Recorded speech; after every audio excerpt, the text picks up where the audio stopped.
story you will only see here. A local brewery wants an old rule taken off the books. It could mean the difference between them staying open or shutting down. 41 Action News reporter Dia Wall explains why they want to change.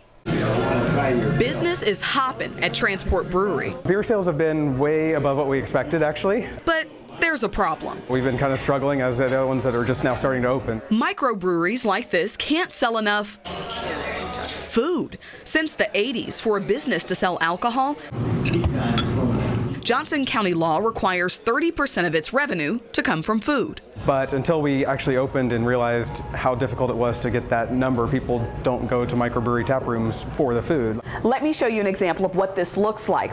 For every 3 beers that Transport sells, they also have to sell a plate of nachos like this one.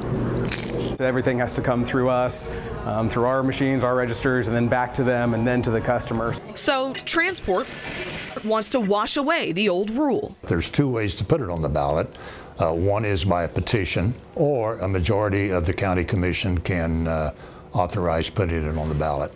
Reaction from people hearing about the law is consistent. They didn't know this was a thing. We thought we ended prohibition in the 40s. The chairman of the Johnson County Commission agrees. In 30+ years, I think norms have changed a little bit. I really don't have a problem with putting it on the ballot and letting the voters decide whether or not they want to change that. Getting rid of the 30% food rule would be a big relief for breweries like this one, ensuring these taps keep flowing. It'll just mostly be a stress relief to not worry about having to lose our liquor license and potentially being shut down. In Shawnee, Dia Wall, 41 Action News.